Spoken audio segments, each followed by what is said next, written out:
Bueno, vamos a informar este día importante, histórico, 15 de septiembre. Vamos a informar, como lo hacemos todos los martes, sobre la situación de la salud, en particular lo que tiene que ver con la pandemia. Y posteriormente yo voy a dar a conocer nuestra decisión de entregar un escrito a la Cámara de Senadores para la realización de la consulta al pueblo de México sobre el posible enjuiciamiento, previa investigación y en el marco de la legalidad, de acuerdo al debido proceso, de los expresidentes de México de 1988 a la fecha, es decir, hasta el presidente Peña Nieto. Es el expresidente Carlos Salinas, Ernesto Zedillo, Vicente Fox, Felipe Calderón y Enrique Peña Nieto. Pero ese es un tema que vamos a tratar después de que el doctor Alcocer y Hugo López-Gatell nos informen sobre la situación de la pandemia. Adelante. Muchas gracias, señor presidente. Los saludo atentamente, con gusto a todos ustedes. Y hoy, en el día número 107 de los informes que se dan en estas reuniones, nosotros tenemos solo un mensaje general: el hecho de que vamos bien, y esto sustentado en dos elementos, dos notas. Uno, 25 estados del país se encuentran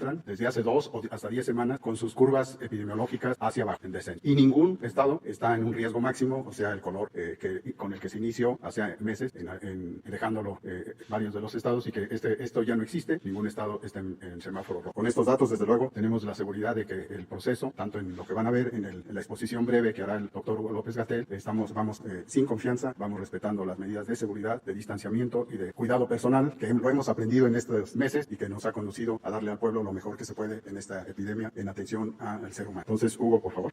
Con su permiso, presidente, buen día, secretario, consejero. Muy buenos días tengan todas y todos ustedes. Vamos a presentar brevemente el informe técnico diario, con el corte más reciente de ayer por la tarde, y destacar el curso general de la epidemia. Tenemos, como dice el doctor Alcocer, 107 días desde este proceso de nueva normalidad, y hemos estado informando casi 200 conferencias de prensa vespertinas. Podemos ver en la curva epidémica de agregación semanal, que ya ha sido presentada varias veces, la presentamos diariamente, los indicadores que nos muestran este descenso de la curva epidémica, es decir, este descenso de la intensidad de la epidemia de COVID-19, la pandemia causada por el coronavirus SARS-CoV-2. Lo que vemos es, en esta línea naranja que está arriba de la gráfica, es el porcentaje de personas que, teniendo los síntomas de COVID y habiendo sido detectadas, se les ha estudiado por métodos de laboratorio y se encuentran positivas a la infección por el virus SARS-CoV-2. Llegamos a un punto máximo en la semana 27 del año de 57%, y desde entonces ha ido disminuyendo progresivamente de una manera sostenida, y en este momento, abriendo la semana 36, que es la que están en los datos, vivimos en este momento en la semana 38, tenemos ya 38% de positividad. Este es uno de los indicadores universalmente aceptados de disminución de la intensidad epidémica. Vemos en la siguiente gráfica también los casos estimados y los casos confirmados, aquellas personas que han sido detectadas con el virus o aquellas personas que sabemos que 38% resultarán positivas, las sumamos y tenemos la identificación en tiempo prácticamente real del tamaño de la epidemia. Y lo que vemos es que desde la semana 29 tenemos ya 7 semanas consecutivas en donde disminuye el número de casos de cada día y de cada semana, son menores a los del día previo de la semana previa. En este momento tenemos, a la apertura de la semana 38, tenemos que hace 2 semanas se reducía a una velocidad de menos 8%. Y finalmente tenemos el indicador también muy importante de cuántos de los casos que se han registrado, que suman en total arriba de 671,000, y de los casos que estimamos, que suman 703,000, cuántos realmente están activos, cuánto es la epidemia activa. Los demás son los casos históricos, empezaron el 28 de febrero, y el 80% de ellas y ellos ya no tienen enfermedad, ya no son casos. Y solamente el 5% son en este momento casos activos. Esa es la epidemia activa, de acuerdo con los casos que son confirmados y registrados. Terminamos con la ocupación hospitalaria, que es el otro indicador muy importante de interés durante toda la fase 3, por la importancia de mantener siempre disponibilidad hospitalaria para poder atender a las personas. Ha quedado perfectamente claro que tener disponibilidad hospitalaria no es un objetivo por sí mismo, sino porque es la manera de lograr que ninguna persona se quede sin atención en caso de necesitarlo. Y vemos que en las camas de ocupación general, es decir, las que son para personas que están importantemente enfermas, pero no críticamente enfermas, solamente 31% de las camas están ocupadas, el restante 69% están disponibles. Y solo 2 estados, Colima y Nuevo León, tienen ocupaciones arriba del 50%, todos los demás tienen menos de 50%. Y en la última diapositiva vemos exactamente la misma idea, pero referida a aquellas camas de hospital que son para personas críticamente enfermas, es decir, personas que necesitan ventilación mecánica y una atención especializada en medicina clínica. Y en este caso vemos que menos de la tercera parte de las camas están ocupadas, solamente el 26%, y ninguna entidad federativa tiene ocupaciones superiores al 50%. Se puede ver, en conclusión, que todos los indicadores son consistentes: la ocupación hospitalaria, la ocupación de camas de medicina crítica, el porcentaje de positividad, el porcentaje de casos recientes y el número tanto confirmado como estimado de casos nuevos de enfermedad, que desde la semana 29 y a 7 semanas consecutivas han estado en disminución. Mensaje final: la epidemia sigue activa, hay que mantener todas las medidas de sana distancia. En particular, hacemos un llamado ahora durante las fiestas patrias: no congregarse, no hacer reuniones familiares, desde luego no hacer fiestas o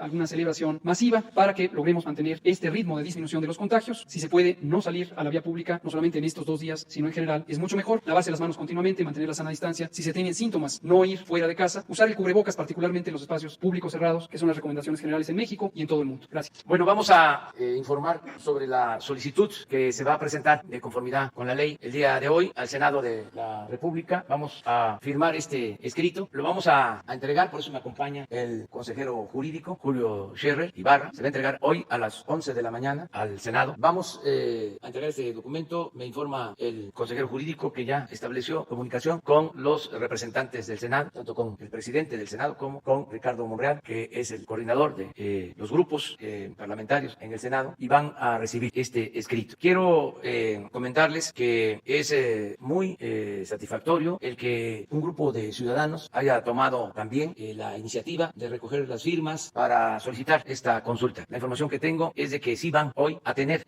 las firmas que se requieren, que ya están ordenando las firmas y que ya van cerca de 2 millones de firmas de ciudadanos. De todas formas, porque hoy vence el plazo, consideré importante presentar también este escrito para tener más seguridad sobre la solicitud de la realización de una consulta a todos los ciudadanos.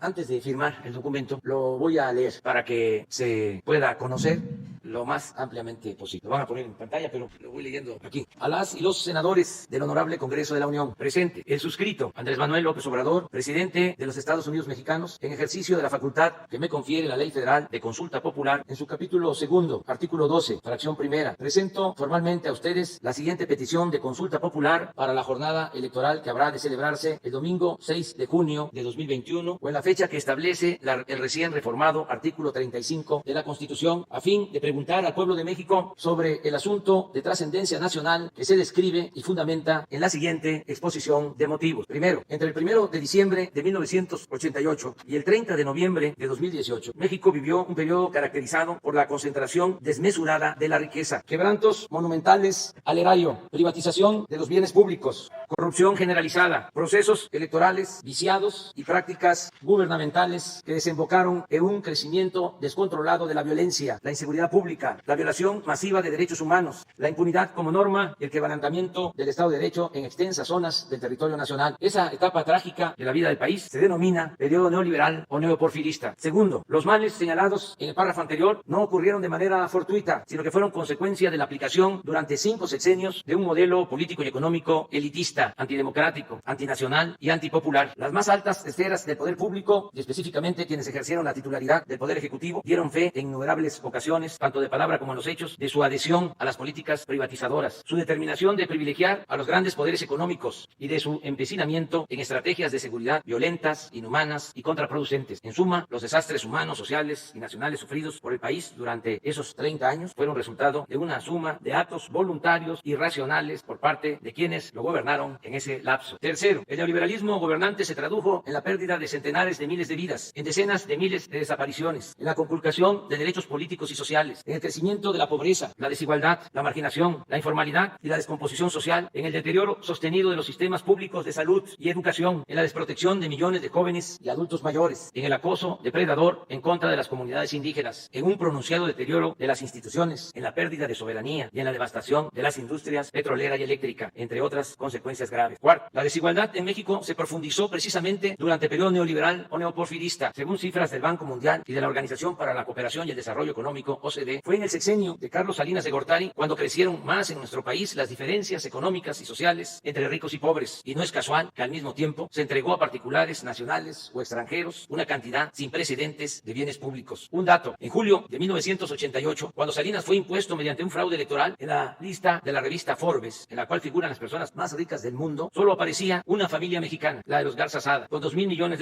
Pero al finalizar aquel sexenio, ya estaban incorporados a ese listado otros 24 mexicanos que poseían en conjunto más de $44,000 millones. Casi todos ellos habían sido beneficiados con empresas, minas y bancos que antes eran propiedad de los mexicanos. Luego de estar colocado en 1988 en el lugar 26 entre los países del mundo con más multimillonarios, en 1994 México escaló al 4º sitio, solo por debajo de Estados Unidos, Japón y Alemania. Quinto, el presidente Ernesto Zedillo continuó las políticas privatizadoras de su antecesor y las llevó hasta sus últimas consecuencias. Privatizó bienes nacionales como los ferrocarriles, pero además adjudicó al conjunto de los los mexicanos deudas privadas por un monto de 552,000 millones de pesos en el marco del llamado rescate bancario de 1998. A la fecha, aunque el país ha pagado a los bancos 700,000 millones de pesos por bonos del FOBAPROA, esa deuda pública asciende a cerca de 2 billones y no terminará de saldarse sino hasta el año 2070. Sexto, Vicente Fox Quesada llegó a Los Pinos como resultado del anhelo social de alcanzar la democracia y la alternancia. Sin embargo, cuando se acercaba el final de su gestión, intervino indebida e ilegalmente en el proceso electoral a fin de impedir el triunfo de la oposición. Tal intromisión no solo fue reconocida en el fallo con el que el Tribunal Electoral del Poder Judicial de la Federación legalizó el turbio proceso electoral de 2006, sino que el propio Fox, quien al año siguiente, en una entrevista con Telemundo, admitió, cito, que era importante detener a López Obrador, y en 2010 se jactó, cito, de haber cargado los dados del proceso electoral. De esa forma traicionó el mandato democrático al que se debía y los principios mismos de la democracia. Séptimo, desde el inicio de su sexenio, Felipe Calderón Hinojosa embarcó al país en una estrategia militar supuestamente orientada a combatir el narcotráfico, que exacerbó la violencia y multiplicó las zonas del territorio nacional bajo control de las bandas delictivas, pese a las innumerables y conocidas advertencias de que tal política habría de resultar contraproducente y terriblemente costosa para México. Lo más grave, colaboradores suyos y periodistas independientes le señalaron los indicios de que su secretario de Seguridad Pública, Genaro García Luna, era cómplice de una de las facciones del narcotráfico, pero el gobernante no hizo absolutamente nada. A la luz de la detención y el enjuiciamiento de García Luna en Estados Unidos, la actitud de Calderón solo puede explicarse como fruto de una extremada irresponsabilidad o de complicidad activa o pasiva con la delincuencia organizada. Octavo, la irrupción de grandes cantidades de dinero de procedencia desconocida en la campaña presidencial de Enrique Peña Nieto fue señalada desde 2012 sin que ello tuviera consecuencias legales o llevara al Tribunal Electoral a anular la elección, como en ese tiempo desde la oposición formalmente lo exigimos. Sin embargo, declaraciones recientes de Emilio Lozoya Austin, director general de Pemex durante el sexenio de Peña Nieto, han permitido documentar que parte de ese dinero provino de sobornos anticipados de la empresa Odebrecht. Por otra parte, los señalamientos de Lozoya apuntan a la presunta complicidad de Peña Nieto en las cuantiosas sumas de dinero que se entregaron a legisladores del PAN para obtener los votos y la aprobación de la llamada reforma energética, así como en la compra fraudulenta de la planta de fertilizantes agronitrogenados, operación que causó al erario un quebranto superior a $200 millones.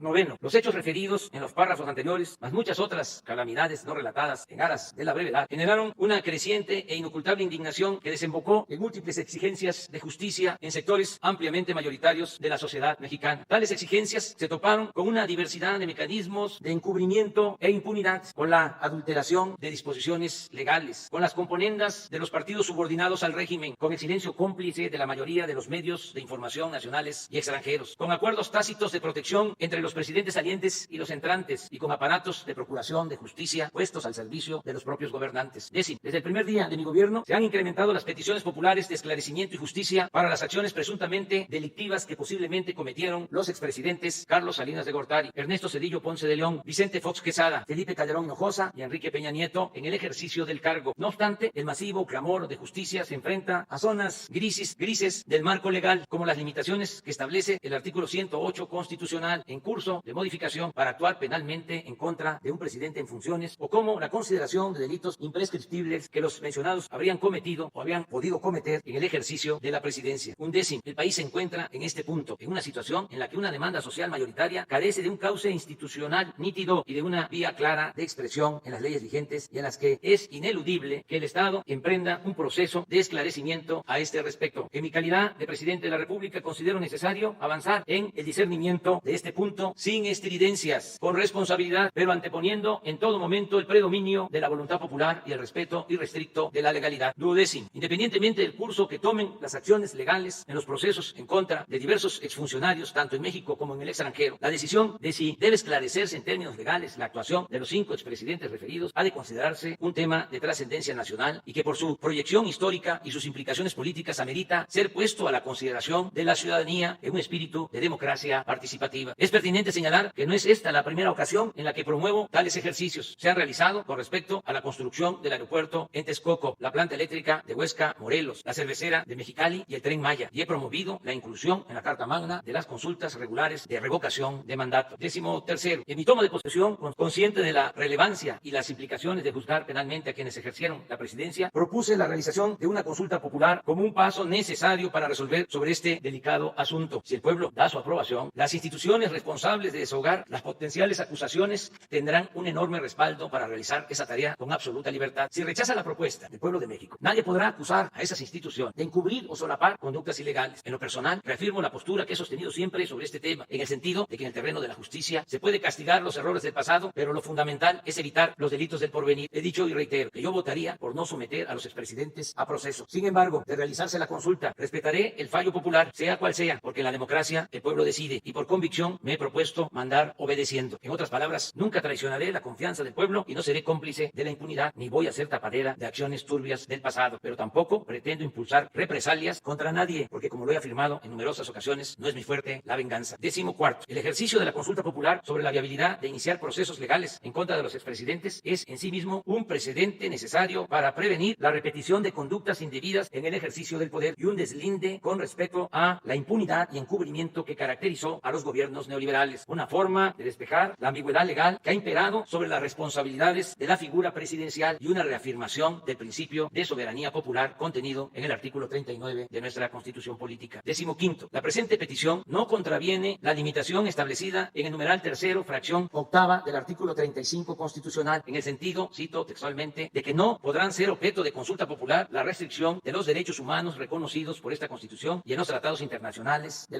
los que el Estado mexicano sea parte, ni las garantías para su protección. No es así, por cuanto la consulta solicitada tiene el propósito central de llevar a un cauce legal claro un asunto de interés general y trascendencia nacional y posibilitar, en su caso, juicios apegados a derecho y respetuosos del debido proceso. Por el contrario, la consulta popular pedida reafirma el derecho a participar en los asuntos públicos estipulado en el artículo 25 del Pacto Internacional de los Derechos Civiles y Políticos y el 23 de la Convención Americana sobre Derechos Humanos y reafirma el derecho a la justicia plasmado en el artículo 17 de la Constitución Política de los Estados Unidos Mexicanos. 16. El tema que motiva la presente petición de consulta popular repercute en todo el territorio nacional e involucra al conjunto de la población en términos del artículo 6 de la Ley Federal de Consulta Popular, al estar involucrados sus intereses e instituciones y dado que los hechos que la originan revisten por sí mismos una importancia y gravedad tal que es preciso someterlos a este mecanismo de participación ciudadana. En consecuencia, y en cumplimiento de la fracción tercera del artículo 21 de la Ley Federal de Consulta Popular, propongo la siguiente pregunta. ¿Está de acuerdo o no con que las autoridades competentes, con apego a las leyes y procedimientos aplicables, investiguen y en su caso sancionen la presunta comisión de delitos por parte de los expresidentes Carlos Salinas de Gortari, Ernesto Zedillo Ponce de León, Vicente Fox Quesada, Felipe Calderón Hinojosa y Enrique Peña Nieto, antes, durante y después de sus respectivas gestiones? Por lo aquí expuesto, solicito respetuosamente a ustedes, primero, tener por aceptado en tiempo y forma el presente escrito. Segundo, dar cuenta de la presente petición de consulta popular y turnarla a la Comisión de Gobernación y, en su caso, a las comisiones que correspondan para su análisis, dictamen y cumplimiento de las etapas procesales correspondientes, con fundamento en lo dispuesto por la fracción primera del artículo 27 de la Ley Federal de Consulta Popular y demás disposiciones aplicables. Palacio Nacional, Ciudad de México, 15 de septiembre de 2020. Voy a firmar. El documento lo entrega hoy consejero jurídico, como ya dije, al Senado.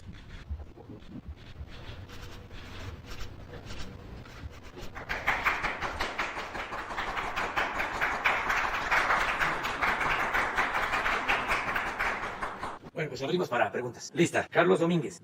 Buen día, presidente. Carlos Domínguez, de Nación 14. Antes que nada, felicidades por esta consulta, presidente, por esta presentación de solicitud de consulta. El 14 de febrero de este año, presidente, traje aquí una petición de unos indígenas mexicanos, jugadores de un deporte 100% mexicano. Gracias a una gestión de usted, se llevó a cabo lo que pedían. Ellos publicaron una invitación para usted y la doctora Claudia Sheinbaum en agradecimiento a estas gestiones que se hicieron de que vayan a la inauguración de su pasajuego de pelota 100% mexicano aquí en el aeropuerto, cerca del aeropuerto de la Ciudad de México. ¿Estaría usted dispuesto a acudir ahí? Porque pues, es el rescate, presidente. Llevaban 12 años pidiendo que se rescatara su tradición, hasta que usted llegó, como lo ha dicho en este momento.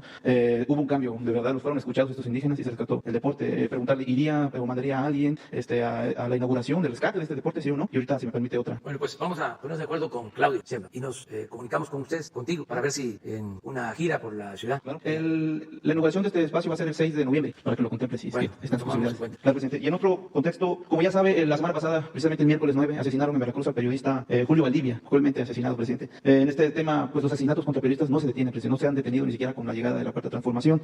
Por un lado, el discurso de los gobiernos, de todas las entidades federativas y del gobierno federal, pues son la protección de los derechos individuales de los ciudadanos y la libertad de expresión, pero por el otro, la impunidad permea en todos los casos de periodistas y activistas asesinados, tanto en este gobierno como en el pasado. Cuando no es un juez del Poder Judicial, es una fiscalía la que falla, presidente. A veces las dos, tal como ocurrió en el caso de que me compete de mi padre, Carlos Domínguez, asesinado en Nuevo Laredo el 13 de enero del 2018, y cuyo asesinato ha sido altamente politizado tanto a nivel nacional como estatal por tratarse tratarse de un político de Morena, el presunto asesino, presidente. Cabe resaltar que este personaje hoy tiene 2 órdenes de aprehensión en Tamaulipas y una ficha roja de Interpol, se encuentra en calidad de prófugo. Hace 16 meses vine aquí a pedirle su ayuda, pero por el contrario, 5 meses después, en septiembre del año pasado, un juez de Nuevo Laredo decidió liberar a todos los imputados. Hoy están libres y el caso está estancado en la total impunidad. ¿Quién falló? No lo sé. Pues ni la Fiscalía ni el Poder Judicial Tamaulipas me responden a la demanda, que es legítima, de justicia, porque alguien se atrevió a asesinar a un periodista, a mi papá, por investigar desvío de recursos del periodo pasado, presidente. Tratar con desprecio a las víctimas es una práctica totalmente frecuente, tanto de las fiscalías como del Poder Judicial, y se lo digo porque por experiencia, presidente. Aprovechando que hoy mi país, México, cumple un año más de libertad, con instituciones sólidas y con una democracia con liderazgo que hoy es ejemplo reconocido a nivel mundial, con un presidente verdaderamente legítimo como usted, presidente, le quisiera preguntar algo y que me responda más que como presidente, como ciudadano, con sinceridad. ¿Tiene el Estado mexicano la fuerza, los medios, la voluntad política y el compromiso social de resolver los casos de periodistas asesinados como mi padre, Carlos Domínguez, Javier Valdés, María Elena Ferral o Julio Valdivia y 140 más de 2000 a la fecha? En el entendido de que estos casos no son de su competencia, señor presidente, y que le corresponde a otras instituciones su atención, pero que han fallado rotundamente. Sería todo. Sí, es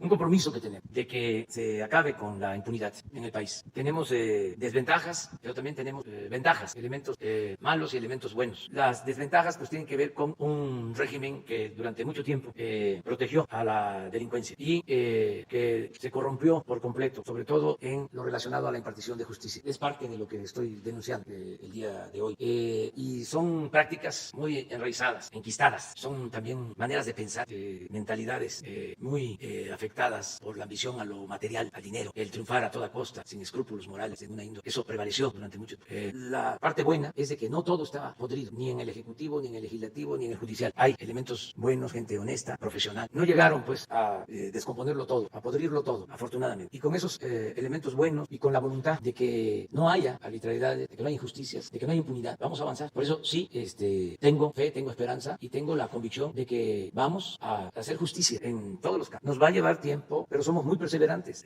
Muchas veces todos estos casos lamentables como el que describes, pues tienen que ver con el inmovilismo, una especie de indolencia, y hay que estar todo el tiempo. Presidente, pero un ciudadano no puede contra un sistema Sí. tan persistentemente podrido, presidente. Un ciudadano, pero somos muchos ciudadanos. Pues yo he estado solo en esto, presidente, Sí, y pero no se ha resuelto. no estás solo, tienes nuestro apoyo, lo vas a seguir teniendo y vamos a seguir buscando que se aclare, todos los crímenes se aclaren y se castigan a los responsables. No podemos darnos por vencidos, no podemos claudicar. Y tenemos nosotros, decía yo, ventaja. Una es que somos perseverantes. 2, que tenemos principios, tenemos ideales. Y 3, no tenemos compromisos con grupos de intereses creados. Nuestro amo es el pueblo de México. Por eso sí hay que tener confianza de que vamos a seguir adelante. ¿Estaría usted dispuesto, presidente, a una mesa de diálogo con las víctimas de familiares, periodistas, activistas, para que le cuenten cómo está la situación, Sí, el sí. nivel de impunidad que hay, Sí. del 100% prácticamente, presidente? Y estoy constantemente teniendo comunicación con familiares de las víctimas. Pues no me han invitado a esas reuniones, presidente. Te vamos a invitar, pero me acabo de reunir hace una semana con padres, madres de los jóvenes desaparecidos de Ayotzinapa. Todavía hace 3 días con familiares de los trabajadores que quedaron sepultados en la mina de pasta de concho. Constantemente tengo reuniones con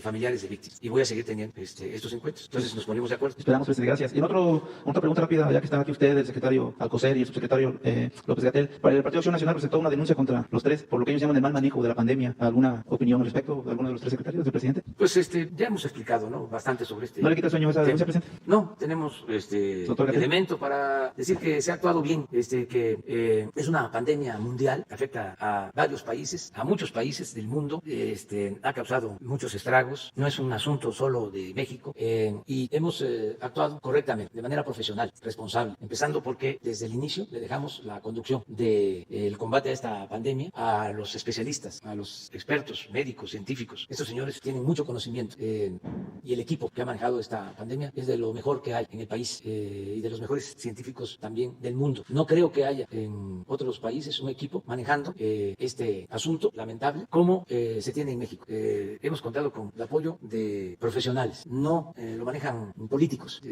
no se maneja con ocurrencias, se maneja profesionalmente y nos hemos unido todos, todo el sector salud, lo que es el INSABI, el Seguro, el ISSSTE, ha resultado de mucho apoyo la participación de la Secretaría de la Defensa, de la Secretaría de Marina.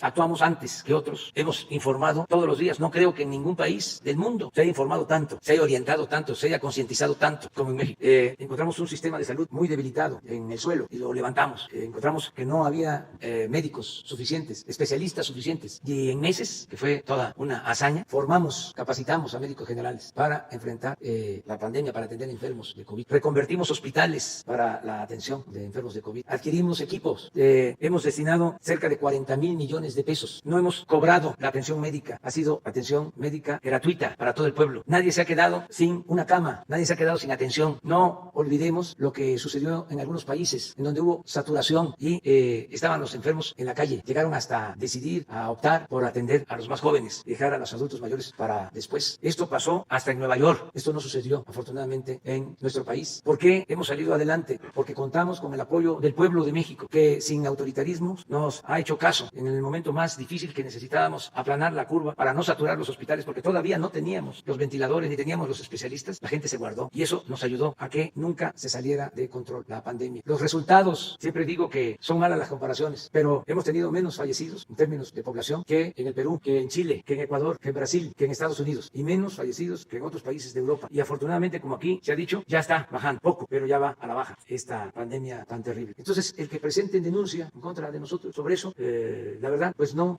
nos afecta, sobre todo en lo emocional, porque cuando uno tiene principios, el tribunal que nos juzga es el tribunal de nuestra conciencia. Ese es el que más debe de preocupar. En este caso, pues hemos hecho todo lo que ha estado en nuestra posibilidad de ayudar para salvar vidas. Aquí también tengo que reconocer lo que han hecho los médicos, las enfermeras, a pesar de la fatiga, que siguen ayudando. Un signo de solidaridad de los trabajadores de la salud es que a pesar del ambiente de ataques por parte de los que se sentían dueños de México y de sus medios de información, a pesar de que nos atacan mucho, no hay protestas de enfermeras, de médicos, están en su trabajo, no haciendo caso a la politiquería, actuando con humanismo, y se los agradecemos mucho. Mañana vamos a entregar los premios a todos los trabajadores de salud, precisamente por su destacada participación, y vamos a reforzar todo el sistema de salud, vamos a seguir rehabilitando hospitales que encontramos inconclusos, se va a seguir comprando equipo médico.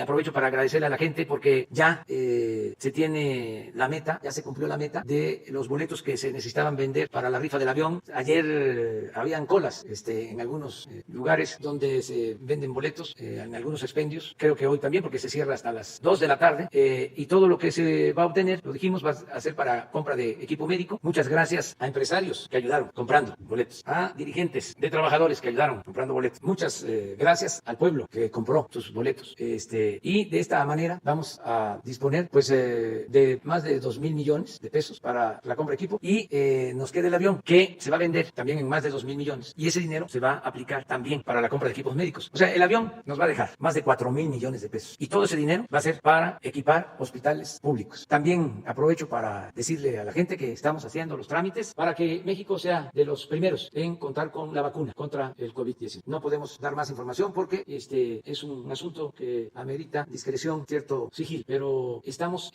haciendo ya acuerdos con ese propósito, y lo más importante, que ya contamos con el dinero para que una vez que se tenga la vacuna se garantice ese derecho a que sean vacunados los mexicanos y que sea gratuita la aplicación de la vacuna. Eso es lo único que podemos comentar. ¿Por qué podemos hacer esto? Porque tenemos finanzas públicas sanas, porque hemos ahorrado muchísimo al combatir la corrupción y al no permitir los lujos en el gobierno. Por eso tenemos nuestras reservas y no hay dificultad económica o financiera, sin necesidad de aumentar impuestos, sin necesidad de gasolinazos, sin necesidad de endeudar al país. Entonces, esa es la respuesta. Ofrezco aquí disculpa a los médicos que no los dejé hablar, pero tenía ganas de plantearlo porque estas denuncias tienen que ver más con la politiquería. Muy bien, vamos con Isabel. Gracias, buenos días, presidente, gracias. Buenos días a todos. ¿Qué le parece esta iniciativa ahora que usted envía esta solicitud al Senado para consultar a los ciudadanos para escuchar a los expresidentes? Esta propuesta que hizo Pablo Gómez, vicecoordinador de Morena en la Cámara de Diputados, para emitir una ley de amnistía a expresidentes, ¿no? Y que si se hace la consulta popular y la gente acepta, pues bueno, el Congreso estaría obligado justamente a emitir esta ley de amnistía a los expresidentes de México. Esto va más con su punto de vista del punto final y de ver hacia adelante, genera que siga habiendo intocables en nuestro país. ¿Y qué les dice a los críticos que han empezado a decir que esta solicitud que usted enviará hoy al Senado es más una estrategia electoral que un afán verdadero, un afán genuino de que haya justicia, que se sancione el mal desempeño que hayan tenido en su caso los expresidentes, y si jurídicamente esto puede prosperar ante tanto la Fiscalía General de la República como los propios tribunales judiciales? Bueno, primero que el iniciar el proceso, como lo sostengo, va a ayudar a que se aclare si se puede o no legalmente juzgar a los expresidentes, porque hay mucha incertidumbre sobre este tema. Entonces, va a ayudar a que las autoridades competentes resuelvan sobre el procedimiento. Acerca de que si es un asunto político, pues sí, esto lo vengo planteando desde hace mucho tiempo, pero para que no quede duda, que lean, y lo recomiendo, mi discurso de toma de posesión del día 1 de diciembre. Y ahí trato el tema. No es una ocurrencia, es algo que ya he venido planteando, incluso desde la campaña. Entonces no es algo nuevo. Se presenta esta oportunidad porque solo se puede solicitar esta consulta de conformidad con la ley del 1 al 15 de septiembre. Entonces, si no se hace la solicitud, ya no se podría hasta dentro de 3 años. Entonces, qué bien que participaron los ciudadanos que están recolectando las firmas y que que al parecer ya están cumpliendo, pero para asegurar de que se pueda llevar a cabo la consulta, si así lo considera el Senado, la Cámara de Diputados y la Suprema Corte de Justicia, pues por eso presento este escrito. Acerca de lo que propone el diputado Pablo Gómez, pues hay muchas opiniones, pero lo mejor siempre es consultar, preguntarle al pueblo. Este es un ejercicio de democracia participativa y pues no son los expertos, por lo general, no escuchan mucho al pueblo, no recogen los sentimientos de la gente, son como círculos de pensamiento, de opinión, pero muy desprendidos, muy divorciados del pueblo. Entonces, una consulta es preguntarle a la gente y tenerle confianza al pueblo y va a permitir en todo este tiempo que haya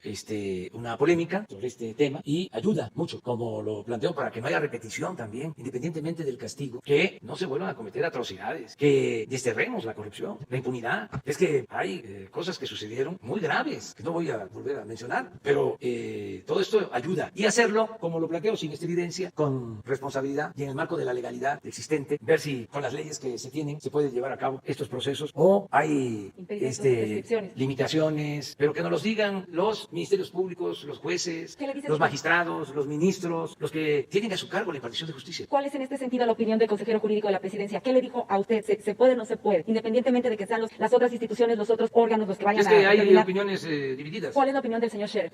La opinión de él es lo que estamos nosotros haciendo. Sí se puede, entonces. Estamos pidiendo que se realice la consulta y sostenemos que es constitucional la pregunta, es decir, que se apega a lo que exige la ley. ¿Y no todos los delitos que pudieron haber cometido los expresidentes han prescrito? Eso lo tiene que decidir la autoridad competente. Nosotros lo que estamos haciendo es, de acuerdo a nuestras facultades, solicitar que se realice la consulta. Y consideramos que es un proceso apegado a la Constitución y a la ley de la materia. Y que la pregunta que estamos haciendo es constitucional, es decir, cumple con el requisito de lo que exige la ley. Eso lo tiene que resolver la Suprema Corte de Justicia. En el caso de Pablo Gómez, ¿le participó que presentaría esta iniciativa? No, es que ahora más que nunca hay libertades. No, me refiero a si le anticipó No, que lo iba a hacer, pues. No. Además no tiene por qué hacerlo. Somos libres. Hay que ejercer a plenitud nuestras libertades. Las libertades no se imploran, se conquistan.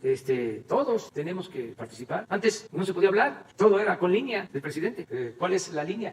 Pero nosotros que venimos de la oposición, en el caso de Pablo Gómez, nunca ha consultado conmigo nada. Además es un valor entendido de que somos libres. Ya parece que Pablo Gómez me va a estar consultando de lo que va a decir, o que me va a estar consultando el licenciado Porfirio Muñoz Ledo o el ingeniero Cárdenas. No, nosotros estamos acostumbrados a decir lo que sentimos y a defender nuestros principios, nuestra manera de ver las cosas. Pero así todos. Entonces, ¿quién decide al final? Pues el ciudadano. Es la aplicación del artículo 39 de la Constitución. Soberanía popular. El pueblo tiene en todo momento el derecho de cambiar la forma de su gobierno. El pueblo es soberano. El pueblo manda. La democracia es el poder del pueblo. Demos pueblo. Kratos poder. Poder del pueblo. Eso es la democracia. Entonces, antes, y a duras penas, con fraudes, se podía practicar con dados cargados, con cartas marcadas, la democracia participativa. Ahora tiene que haber democracia participativa, desterrando el fraude electoral por completo, y democracia participativa. Todos estos mecanismos de consulta a los ciudadanos. En otro tema, quisiera saber qué ha pasado o qué se decidió por parte de la Secretaría de la Función Pública en torno a esta investigación que hizo en el caso de Miguel Ángel Osorio Chong, secretario de Gobernación, por presuntas inconsistencias en su declaración de bienes. Ya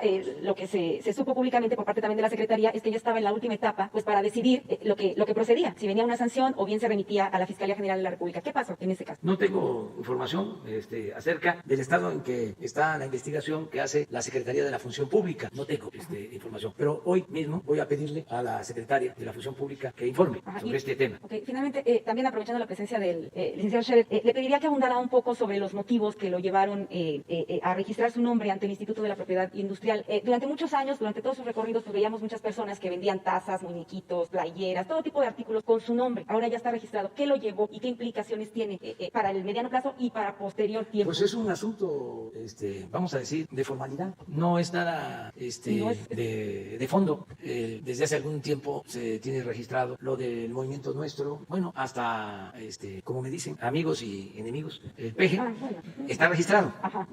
Lo tiene registrado un compañero, un amigo. Entonces ahora se registró el nombre, pero pues yo no cobro por eso. O sea, pero finalmente es una marca, ¿no? No. Yo no sé de marcas, o sea, que nos es hable un procedimiento, vamos a decir, formal. Ahí está el licenciado Scherer. No, ya casi no viene. Entonces, no. Y si es con esos propósitos, pues yo les digo algo, que siempre me han acompañado, además. La pregunta es eso, ¿qué implicaciones tiene? Nada, absolutamente. O sea, pueden utilizar, autorizo, para hacer cosas buenas, que utilicen mi nombre. Sí, gracias. Vamos con Sandra.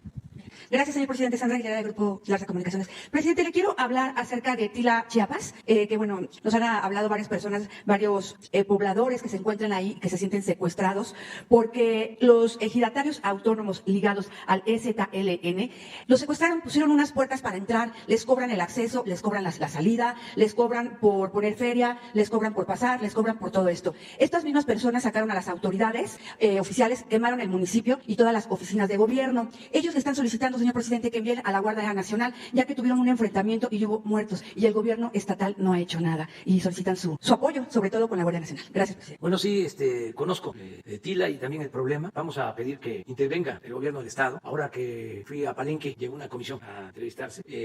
Conmigo me entregaron un escrito y sí, amerita que participe el gobierno del Estado. Es una división, es un enfrentamiento muy lamentable. No pasaba esto antes en Tila. Conozco Tila desde hace 60 años. Fui de niño a Tila, cuando se iba a pie en peregrinación, porque ahí hay un Cristo que se llama el Señor de Tila. Entonces, desde mi pueblo, de Tepetitán, salían peregrinaciones 2-3 días de camino para llegar a Tila. Es un santuario importante. Luego, como sucede en Chiapas y en todo el país, fue avanzando también la religión evangélica, y en Chiapas conviven en armonía católicos y evangélicos, y eso lo celebro mucho, y también libres pensadores. ¿Qué ha pasado? Pues se han enfrentado, son dos grupos del mismo municipio, y han habido enfrentamientos, lamentablemente. Esto se dejó crecer desde el gobierno anterior, pero hay que atender. Y parece, ahora que me entrevistaron, de que están en un plan de buscar la reconciliación, y yo celebro eso, porque antes estaba muy tensa la situación. Ahí ni siquiera nos permitieron ir en campaña, o sea, no a mí, sino los candidatos. Sí.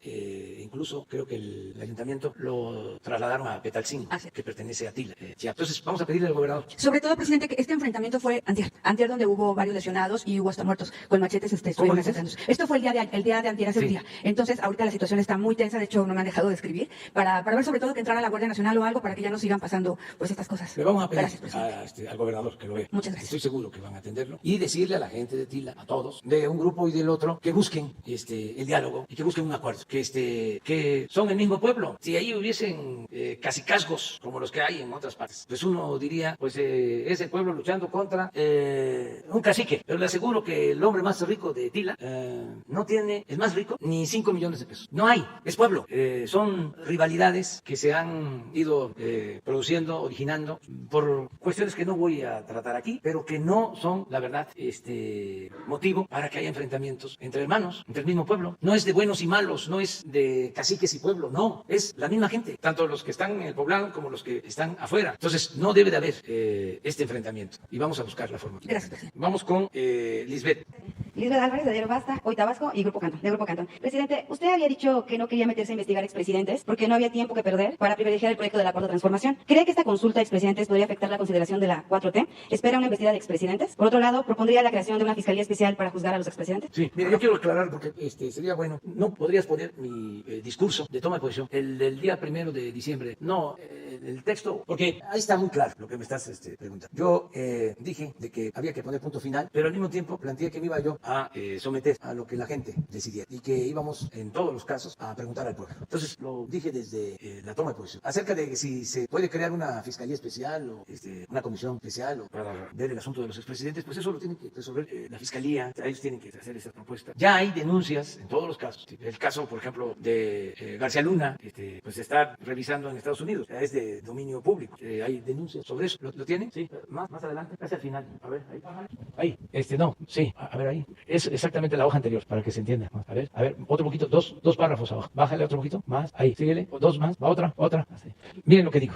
Después de que hago un relato de todas las atrocidades cometidas en el periodo neoliberal, el periodo neoliberal, la corrupción se convirtió en la principal función del poder político. Por eso, si me piden que exprese en una frase el plan del nuevo gobierno, respondo: acabar con la corrupción y con la impunidad. Pero al contrario de lo que pudiera suponerse, esta nueva etapa la vamos a iniciar sin perseguir a nadie, porque no apostamos al circo ni a la simulación. Queremos regenerar de verdad la vida pública de México. Además, siendo honestos, como lo somos, si abrimos expedientes, dejaríamos de limitarnos a buscar chivos expiatorios, como se ha hecho siempre, y tendríamos que empezar con los de mero arriba, tanto del sector sector público como del sector privado. No habría juzgados ni cárceles suficientes y lo más delicado, lo más serio, meteríamos al país en una dinámica de fractura, conflicto y confrontación, y ello nos llevaría a consumir tiempo, energía y recursos que necesitamos para emprender la regeneración verdadera y radical de la vida pública de México, la construcción de una nueva patria, la reactivación económica y la pacificación del país. Estamos ante un asunto político de Estado y como tal debemos enfrentarlo. Mi postura al respecto la definí con toda claridad desde la campaña. Dije que no es mi fuerte la venganza y que si bien no olvido, sí soy partidario del perdón y de la indulgencia. Además, y esto es muy importante, creo precisamente que en el terreno de la justicia se puede castigar los errores del pasado, pero lo fundamental es evitar los delitos del porvenir. En consecuencia, propongo al pueblo de México que pongamos un punto final a esta horrible historia y mejor empecemos de nuevo. En otras palabras, que no haya persecución a los funcionarios del pasado y que las autoridades encargadas desahoguen en absoluta libertad los asuntos pendientes. Que las autoridades encargadas desahoguen en absoluta libertad los asuntos pendientes. Por cierto, esto es una improvisación. Hoy se constituye una comisión de la verdad para castigar los abusos de autoridad, para atender el caso de jóvenes desaparecidos de Ayotzinapa. Que se castigue a los que resulten responsables, pero que la presidencia se abstenga de solicitar investigaciones en contra de los que han ocupado cargos públicos o se hayan dedicado a hacer negocios al amparo del poder durante el periodo neoliberal. Desde mi punto de vista, en las actuales circunstancias es más severa y eficaz la condena al régimen neoliberal, dejar en claro su manifiesto fracaso y su evidente corrupción y hacer todo lo que podamos para abolir el régimen neoliberal y someter a procesos judiciales o a juicios sumarios a sus personeros. Aquí es el texto, es hacer todo lo que podamos para abolir el régimen neoliberal y someter a procesos judiciales o a juicios sumarios a sus personeros, quienes al fin y al cabo, ya que eso es lo menos importante, no dejan de ser menores ante la esperanza de todo un pueblo y la fortaleza de una nación como la nuestra. Pero aquí está. Pero de cualquier manera, como en todos los asuntos de trascendencia para la vida pública del país, yo defenderé con libertad de argumentos mi postura de punto final y de pensar y trabajar hacia el porvenir, pero la ciudadanía tendrá la última palabra, porque todos estos asuntos se van a consultar a los ciudadanos. Esa es la respuesta. Yo tengo un punto de vista y lo he cumplido, lo he dejado de manifiesto, pero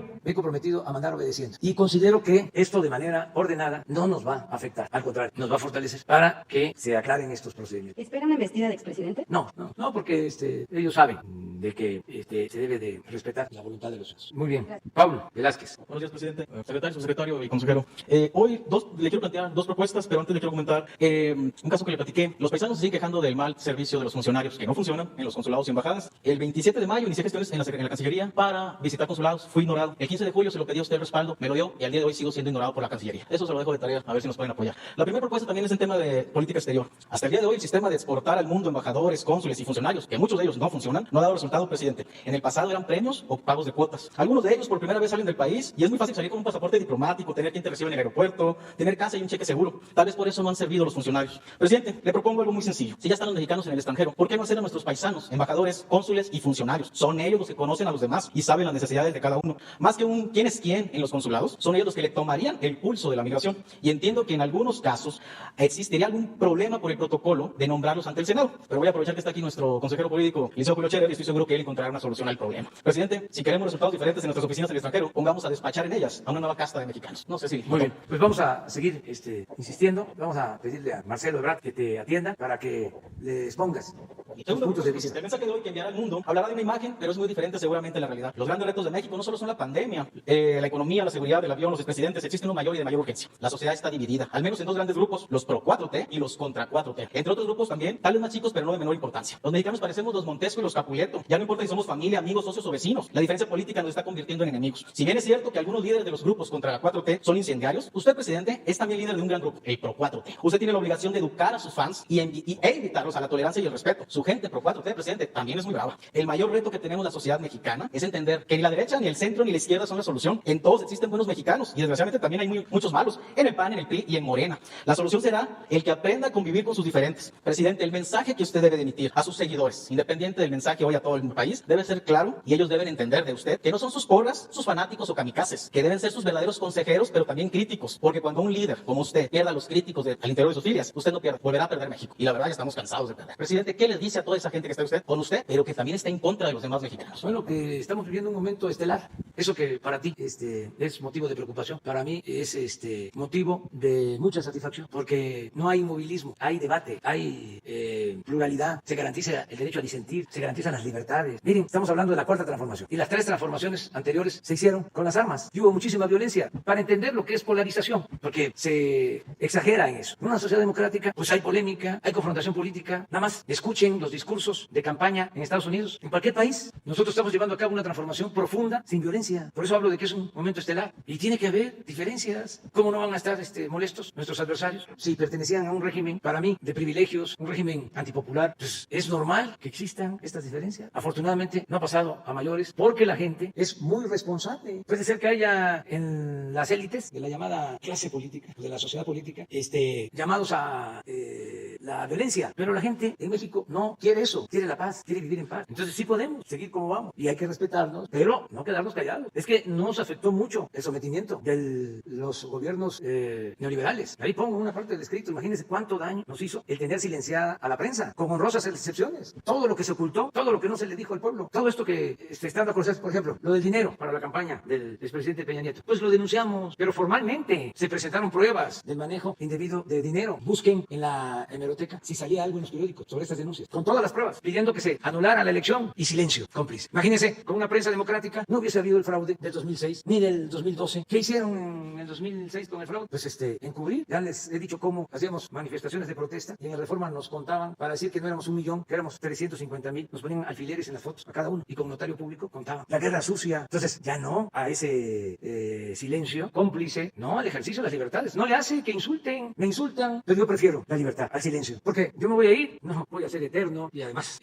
soy partidario de la no reelección y no me creo insustituible y no tengo demasiado apego al poder. Pero a ver, que vengan, los que van a venir, van a volver a silenciar, a comprar lealtades, a comprar conciencias, se van a quedar callados. Ya no, por eso es bueno lo que estamos viviendo. Además, no es para presumir, pero en la última encuesta de este fin de semana, a la pregunta, ¿quiere que continúe o que renuncie el presidente? Creo 71% de que continúe. Subí un punto, pero también la oposición subió un punto, porque eran 25, era 70-25, ahora es 71-26. Ahí la llevamos, poco a poco. Esto significa que la gente quiere. Además, me lo dicen, me lo gritan en la calle. No ceda ante los corruptos. Respaldo lo que es el presidente Juárez. Con el pueblo todo, sin el pueblo nada. El día que el pueblo no me respalde, ese día no voy a llorar. Ese día me voy a ir a Palenque. Muy bien, nos vemos pasado mañana. El grito hoy, pedirle a todos que guarden sana distancia, aunque estén en sus domicilios. Es una ceremonia que se puede ver por televisión, se puede escuchar por radio. Podemos participar desde nuestros domicilios, podemos participar con la distancia correspondiente, sin acercarnos mucho. En la familia donde vivimos podemos participar y recordar esta gesta histórica de nuestro pueblo y de los padres y madres de nuestra patria. Entonces invito para que participen todos los mexicanos. A las 11 de la noche va a haber la ceremonia, igual que el año pasado, 20 vivas, nada más que hay unos nuevos, 20 vivas, que invito a todos a gritar, invito a todos a que festejemos nuestra independencia nacional y se va a transmitir, por estos señores que son profesionales, se va a transmitir y también en los medios, la televisión, la radio, el internet, las benditas redes sociales. Entonces se va a poder ver y también va a haber música y fuegos pirotécnicos. Va a ser una noche interesante. Estamos padeciendo por la pandemia, vamos a recordar eso también, recordar a fallecidos, a familiares, abrazarlos, tenerlos siempre en nuestro corazón, pero al mismo tiempo levantar el ánimo, porque es mucha la fortaleza, la grandeza de nuestro pueblo. Entonces, por eso se va a encender una antorcha en el Zócalo, la antorcha de la esperanza, porque la esperanza es una fuerza muy poderosa y vamos a salir adelante. No, solo para la noche y mañana es pues un desfile también muy peculiar, porque no van a ser muchos elementos, es una representación, solo tiene que ver con el Zócalo, ni siquiera voy a estar, no vamos a estar en el balcón para el desfile, sino en un templete que se va a poner enfrente de la puerta principal. Vamos a llevar a cabo la ceremonia y la entrega de los premios a los héroes que están ayudando a salvar vidas. Entonces ese es el motivo de la ceremonia de mañana. Sí va a haber representantes de todas las fuerzas, tanto de la Marina como de la Secretaría de la Defensa y la Guardia Nacional, pero son representaciones. Y los aviones, eso sí, el espectáculo de los aviones. Entonces están todas y todos invitados. Nos vemos.